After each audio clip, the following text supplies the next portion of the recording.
Good evening, Mr. Bond fans. It is currently the year 2023, and we are in the 70th anniversary of the literary James Bond. The first Ian Fleming penned novel, Casino Royale, was released on April 13th, 1953. 11 more novels would follow, as well as 2 short story collections, and these works were obviously the foundations for the 60-plus-year-old multi-billion-dollar film franchise, which continues to be adored by fans across the globe. So what better way to celebrate this milestone than rewriting the books themselves? Okay, I'm being a little hyperbolic here, we'll get into it, but first some background about what the heck we're talking about. This news came about over the last few days, starting, I believe, with an article in The Telegraph that revealed the Bond novels were to be reissued, with changes made from the original texts after the rights holder, Ian Fleming Publications Limited, commissioned a review by sensitivity readers. Some of these changes are perhaps quite obvious. Live and Let Die infamously makes liberal use of some really unpleasant offensive language, which is due to be changed, but other passages are being altered too, apparently, such as,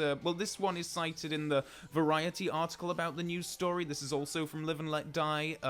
In this scene in the book, Bond is in a Harlem nightclub, and there's a striptease going on. Bond could hear the audience panting and grunting like pigs at the trough. He felt his own hands gripping the tablecloth. His mouth was dry. This has been revised to, Bond could sense the electric tension in the room. As I say, Live and Let Die is the more obvious one, undergoing a lot of changes, but there are changes taking place over several of the books, apparently. Each book will carry the disclaimer, this book was written at a time when terms and attitudes which might be considered offensive by modern readers were commonplace. A number of updates have been made in this edition, while keeping as close as possible to the original text and the period in which it is set. I do think it's very important to emphasize at this point that this is Ian Fleming Publications making these changes themselves, like, of their own accord. They commissioned sensitivity readers to advise on this, and as far as I'm aware, this is not in response to some kind of never-ending protest that has been going on outside of the Ian Fleming Publication offices. We'll get into why I think they've decided to make these changes now, but this is what they have to say on the matter. We at Ian Fleming Publications reviewed the text of the original Bond books and decided our best course of action was to follow Ian's lead. We have made changes to Live and Let Die that he authorised himself. Following Ian's approach, we looked at the instances of several racial terms across the books and removed a number of individual words or else swapped them for terms that are more accepted today, but in keeping with the period in which the books were written. We encourage people to read the books for themselves when the new paperbacks are published in April. I think they're letting the following Ian's approach bit do a lot of the heavy lifting there, but I do think that this context is important to note that Fleming was aware within his own lifetime that some of the terms and language that he used in some of these books were offensive, and you can see his own use in the unedited versions of these books. You can see there is an evolution to the language he uses. He was, of course, alive during a big chunk of the civil rights movement, obviously taking place in the United States during the 1950s and the 1960s, and sure, I believe that him living through that, would help him come to the decision, or at least his publisher come to the decision to make changes to Live and Let Die way back then, and sure enough, changes have been made to that book in the past. There's a pretty infamous chapter name that was changed in some editions, and that has been continuing on for decades. But I think it's clear that Ian Fleming Publications want this to be used today. They gave statements to The Telegraph, and the more cynical side of me would congratulate them on all of the free promotion they've generated for themselves by doing this. Here in the UK very recently, there was a very public debate about some Roald Dahl books potentially having some of their terminology changed as a result of review by sensitivity readers. Very similar situation. And what do you know? While all that was raging on, several Roald Dahl books and collections, the unedited versions, started sneaking their way back into bestseller charts and whatnot. It's like Ian Fleming Publications saw that happening and thought, you know what, I'll have me some of that. And yeah, if you're asking me why I think this is happening, my first reaction when I saw this news was of pure cynicism, more than anything else. I think it is a move designed deliberately to feed into culture war type discussion and generate publicity, and I wish that there were a more positive way of generating publicity for the Bond books in this 70th anniversary year, but hey, mission accomplished. They managed to generate a lot of chatter through this. And look, I am not about to bang my fist on the table and start shouting at the camera about this. That is absolutely not my style, and in the broad strokes of the matter, I think that most of us are on the same page with this. I mean, we know that Ian Fleming used occasional terminology and expressed ideas that were at best problematic, at worst just downright bigoted, but he lived in a time where those attitudes were very prevalent in society, and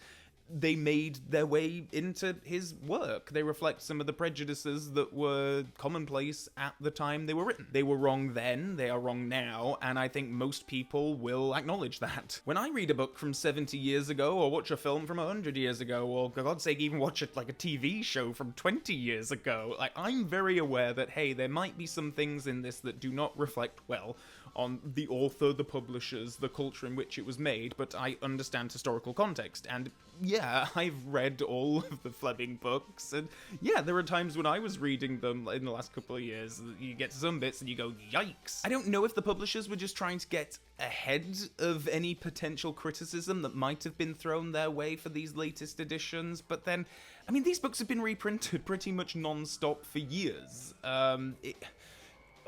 To be honest, it comes across from me as a bit of a limp attempt at whitewashing, particularly in relation to the comments that they make about, following Ian's approach. I think that term is being applied kind of, again, this is me being very cynical, but I think that term is being applied to kind of sidestep any potential conversation that people might want to have about, some of the problematic elements of these works. At the end of the day, these changes probably weren't made for, people like me, us probably, if you're watching this channel, who have read these books.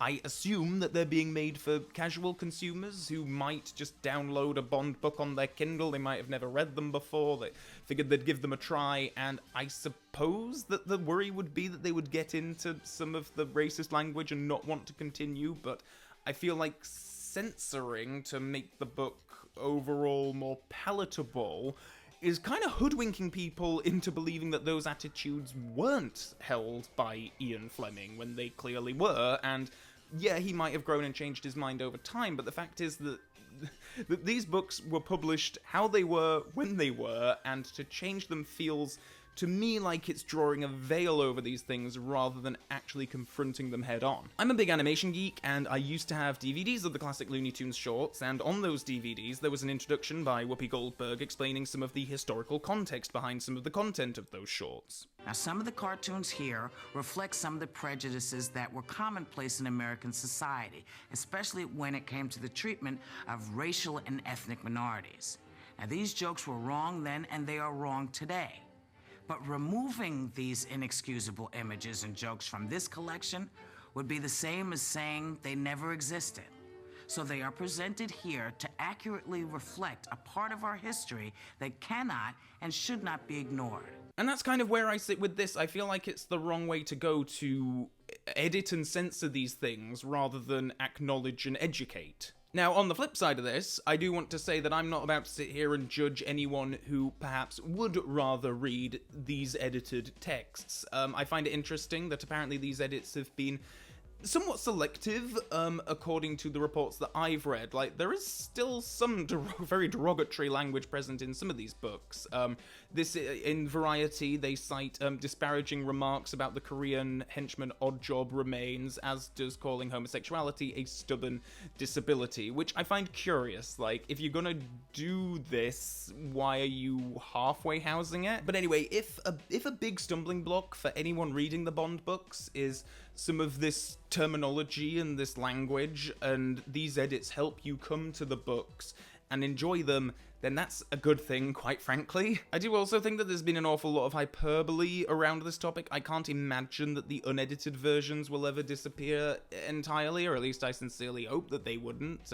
The Folio Society, to the best of my knowledge, anyway, is still printing these things unedited, and, they've been printed and printed and printed over the years. I don't think that they're all about to be gathered up en masse and thrown into some kind of grinder like the Benicio del Toro in License to Kill. And I have had conversations with people who think that, maybe this is a good thing if these edited versions can exist alongside the unedited versions, if it can help make these books more accessible for some contemporary readers, if more people can discover and enjoy Ian Fleming through this, then that can only be a good thing for Bond, surely. I suppose my hesitation comes from the fact that it is a censored, airbrushed version of Fleming, and is it the equivalent of the publishers just burying their heads in the sand? I wish I could say that I felt that these edits were coming from a good place, but it just feels like a corporate move to me to increase book sales while feeding into a nonsense culture war narrative. Some passages of Fleming's work can be challenging to read in this day and age. I mean, I certainly found a bunch of bits very challenging, but I'm not in for this fantasy alternative reality where let's pretend that Fleming just didn't use a bunch of bigoted terms and expressions. Let's not have those potentially difficult conversations. Let's just brush it under the rug and pretend that the whole thing never happened. It's tough to really understand what the intent behind all of this is unless it is for this.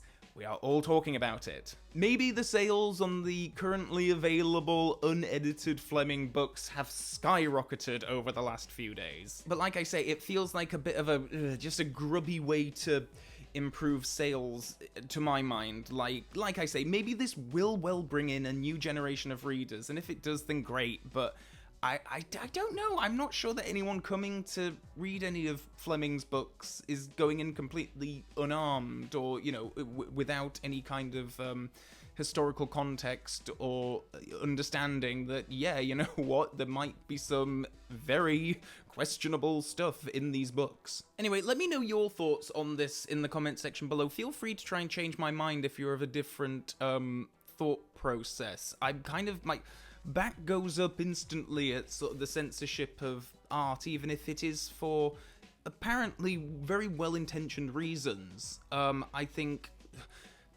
this feels to me like it's sort of just trying to sidestep having any potentially awkward conversations for the publishers to, you know, not acknowledge and educate about these things. Just change them and hope that no one's gonna talk about it. But, well, no, I tell a lie. Obviously, they want everyone to talk about it. There's probably the main driving force behind doing the whole thing, as well as trying to stay relevant to a new generation, of course. But then that's what you have new Bond books for, continuation books for, you know, the Anthony Horowitz, the Kim Sherwoods, like, that's what that's for. It just, yeah. Anyway, let me know your thoughts in the comment section below. Also, below you can click the subscribe button and the Mrs. Bell notification button to stay super up to date on future video uploads. There's also a variety of links below to my various social media pages. And with all that being said, and until next time, Bond fans, so long for now.